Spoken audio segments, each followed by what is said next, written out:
নমস্কার। আরও একটি নতুন ভিডিওয়ে আপনাদের স্বাগত জানাই।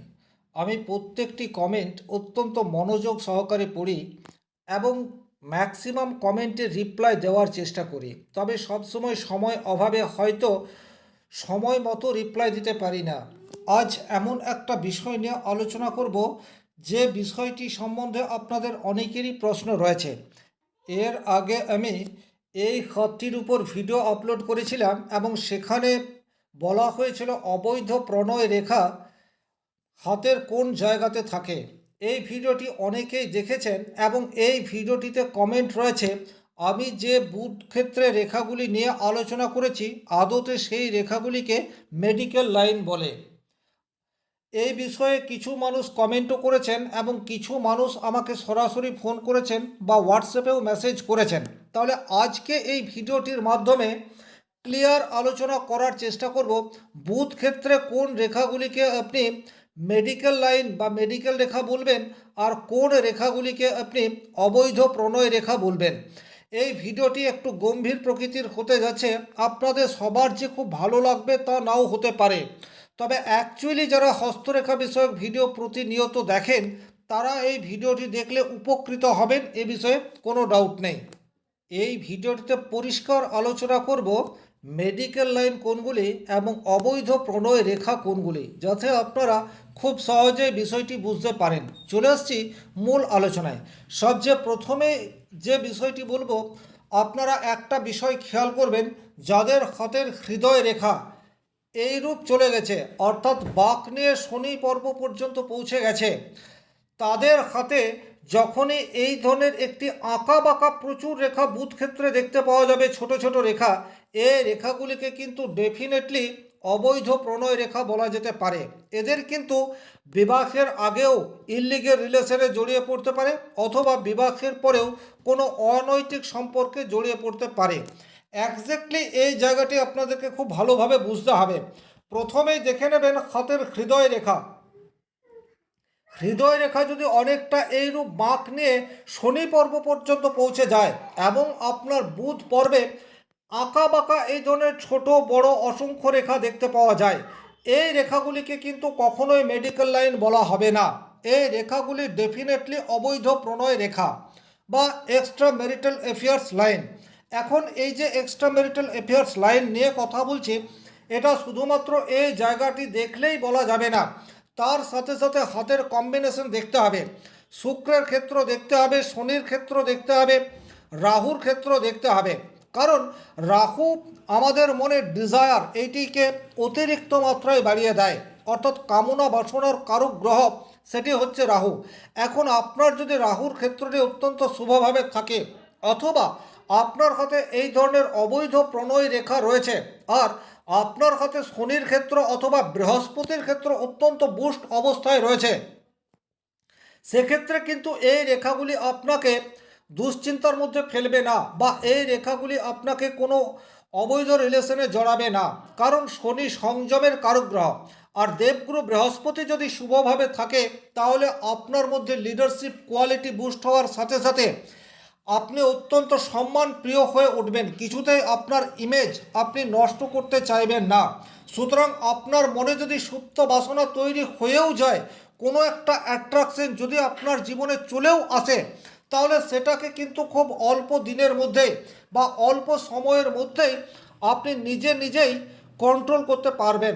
তাহলে হাতে এই রেখা রয়েছে মানেই আপনার ইললিগাল রিলেশন তৈরি হয়ে যাবে, এটি ভাবার কোনোরূপ কারণ নেই। তবে যদি আপনার শুক্রের ক্ষেত্র নেগেটিভ থাকে, রাহুর ক্ষেত্র নেগেটিভ থাকে, তাহলে কিন্তু 100% বুধ পর্বে যদি এই ধরনের আঁকা বাঁকা অসংখ্য ছোট ছোট রেখা তৈরি হয়ে যায়, এই রেখাগুলি আপনাকে ইললিগেল রিলেশনের মধ্যে জড়িয়ে দেবে, এতে কোনোরূপ ডাউট নেই। আমি আমার দীর্ঘদিনের অভিজ্ঞতায় এই বিষয়টি কিন্তু দেখেছি। এবারে বলবো মেডিকেল লাইন কোনগুলি, খুব ভালোভাবে বোঝার চেষ্টা করবেন। দেখুন, যখন আপনি মেডিকেল লাইন হাতের মধ্যে দেখবেন তখন শুধু বুধের ক্ষেত্রটি দেখলেই হবে না, আপনাকে হাতের অন্যান্য জায়গাগুলিকেও দেখতে হবে, বুধের আঙুল সেটাকেও ভালোভাবে দেখতে হবে। বুধের আঙুল অবশ্যম্ভাবী অনেক বেশি দীর্ঘ হবে এবং রবির আঙুলের তৃতীয় পর্ব পর্যন্ত 100% পৌঁছাবে, এর চেয়ে দীর্ঘও হতে পারে। কারণ মেডিকেল লাইন বা মেডিকেল পেশা এমন একটি পেশা যেখানে প্রচুর মানুষের সংস্পর্শে সেই মানুষটি চলে আসে। আপনি কোনো ল্যাবে কাজ করতে পারেন, বা আপনি কোনো নার্স হতে পারেন, অথবা আপনি কোনো ডাক্তার হতে পারেন। ওভারঅল যারা এই প্রফেশনের সাথে কোনো না কোনোভাবে যুক্ত, তারা কিন্তু প্রচুর মানুষের সংস্পর্শে আসবেই, এতে কোনো ডাউট নেই। তাই বুধের আঙুল ডেফিনেটলি আপনাদের অপেক্ষাকৃত একটু দীর্ঘ হবে।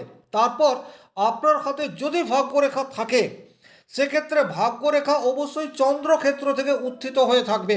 কারণ চন্দ্রক্ষেত্র থেকে উত্থিত ভাগ্যরেখা জনসমর্থন এই বিষয়টিকে ইন্ডিকেট করে। আপনাকে প্রচুর মানুষ ভালোবাসবে বা প্রচুর মানুষের সেবা আপনি করতে পারবেন যদি আপনার হাতের ভাগ্যরেখা সেটি চন্দ্রক্ষেত্র থেকে উত্থিত হয়। তাহলে শুধুমাত্র বুধ পর্বকে দেখার আগে এই বিষয়গুলিকেও দেখতে হবে। প্রত্যেকটি রেখা বা প্রত্যেকটি গ্রহ পর্ব অন্য গ্রহ পর্বের সাথে কীরূপ সম্পর্ক তৈরি করে রয়েছে, এটিকে কিন্তু খুব ভালোভাবে আইডেন্টিফাই করার প্রয়োজনীয়তা থাকছে। নেক্সট আপনাকে কি দেখতে হবে, নেক্সট আপনার হাতের হৃদয় রেখাকে দেখুন। হৃদয় রেখা অপেক্ষাকৃত এই ধরনের শেপ নিয়ে থাকবে, অর্থাৎ বাঁক নিয়ে শনির পর্ব পর্যন্ত যাবে না। আবার হৃদয় রেখা অনেক বেশি এই ধরনের প্রশস্ত, সেটিও হবে না। যারা যে কোনো ধরনের মেডিকেল প্রফেশনের সাথে যুক্ত রয়েছেন, তারা বিষয়টি মিলিয়ে দেখে নিতে পারেন। তাহলে করতলে হৃদয় রেখা এই ধরনের হতে পারে, বা এইভাবে দুভাগে বিভক্ত হয়ে বৃহস্পতির পর্ব পর্যন্ত চলে যেতে পারে, কিন্তু শনির পর্ব পর্যন্ত পৌঁছাবে না। দ্বিতীয়ত, আপনার হাতের হৃদয় রেখা সেটি বুধের আঙুল থেকে অপেক্ষাকৃত একটু দূর থেকে উত্থিত হবে। যেমন এই হাতটিকে দেখলেই আপনারা বুঝতে পারছেন, এখানে কিন্তু বুধের আঙুল থেকে হৃদয় রেখা অপেক্ষাকৃত একটু দূরে থেকে শুরু হয়েছে। সাধারণত এই ধরনের হৃদয় রেখাকে বাস্তব বোধ সম্পন্ন বলা হয়ে থাকে। এরা অত্যন্ত প্র্যাকটিক্যাল মাইন্ডের হয়ে থাকে। তাই বুধ পর্বে ছোট ছোট রেখাকে দেখার আগে আপনাকে এই বিষয়গুলিকে দেখতে হবে। এবারে দেখুন, বুধ পর্বে কী ধরনের রেখা তৈরি হলে সেটাকে আমরা পারফেক্ট মেডিকেল লাইন বলতে পারি। সবচেয়ে প্রথমেই আপনি দেখবেন একদম বুধের আঙুলের কাছ থেকে রেখা উত্থিত হয়ে এই ধরনের আসতে পারে, এই ধরনের আসতে পারে। এই রেখাগুলি কিন্তু আঁকা বাঁকা হবে না, হ্যাঁ ব্যাকা হতে পারে, অর্থাৎ এই ধরনের হতে পারে, কিন্তু কখনোই এই ধরনের আঁকা বাঁকা হবে না। তাহলে এই রেখা যদি আপনার হাতে তৈরি হচ্ছে, সেক্ষেত্রে এই রেখাকে আপনি মেডিকেল লাইন এটা বলতে পারেন। দুটো তিনটে থাকতে পারে, তবে একটা দুটো অত্যন্ত প্রমিনেন্ট থাকবে। এখন এই রেখা যদি আপনার হাতে রয়েছে, সেক্ষেত্রে কিন্তু আপনি অন্য কোনো প্রফেশনে থাকলেও মেডিকেলের প্রতি আপনার আগ্রহ এই বিষয়টি তৈরি হয়েই যাবে। ওভারঅল এই সমস্ত মানুষ কিন্তু কখনোই মেডিকেল স্টোরে গিয়ে সরাসরি ওষুধের নাম বলে মেডিসিন গ্রহণ করবে, কখনোই কি শরীর খারাপ হয়েছে সেটা বলবে না। অর্থাৎ এরা ডাক্তার না হয়েও এদের মধ্যে সেই সাবকনশাস মাইন্ড অ্যাক্টিভ অবস্থায় থাকে, কী ধরনের অসুস্থতায় কী ধরনের মেডিসিন নেওয়ার প্রয়োজনীয়তা হয়। এটা কিন্তু আপনি মেডিসিন প্রফেশনের সাথে বা মেডিকেল প্রফেশনের সাথে যুক্ত থাকলে অতি উত্তম। তবে সবসময় যে মেডিকেল শাস্ত্রের সাথে আপনি যুক্ত থাকবেন এইরূপ নাও হতে পারে, কিন্তু তা হলেও মেডিকেল সম্বন্ধে স্বচ্ছ ধারণা সেগুলি কিন্তু অবশ্যম্ভাবী তৈরি করে দেয় যদি এই ধরনের মেডিকেল রেখা আপনার হাতে থাকে।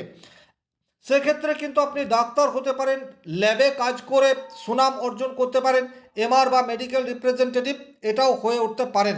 ওভারঅল যদি এই রেখা আপনার সোজা থাকে এবং এই জায়গাটা অপেক্ষাকৃত উচ্চস্থ, বুধের ক্ষেত্রে হিজিবিজি এই ধরনের অসংখ্য রেখা নেই, তাহলে কিন্তু আপনি বলতে পারেন যে এই রেখাগুলি আপনাকে মেডিকেল লাইন বা মেডিকেল প্রফেশনে পারফেক্ট রেজাল্ট দিতে পারে। আশা করি এই ভিডিওটি দেখে আপনাদের মনে স্বচ্ছ ধারণা তৈরি হয়েছে কোন রেখাকে আপনি এক্সট্রা ম্যারিটাল অ্যাফেয়ার্স লাইন বলবেন আর কোন রেখাকে আপনি মেডিকেল লাইন বলবেন। আজকের ভিডিও এই পর্যন্তই। ভিডিওটি ভালো লাগলে লাইক করবেন, কোথাও কোনো প্রশ্ন বা সংশয় থাকলে কমেন্ট বক্সে লিখে জানাবেন, আর চ্যানেলে নতুন হয়ে থাকলে সাবস্ক্রাইব করে পাশে থাকা অল নোটিফিকেশন বেল আইকনটি প্রেস করে দিন। আজকের মতো বিদায় নিচ্ছি, ভালো থাকুন, সুস্থ থাকুন, ধন্যবাদ।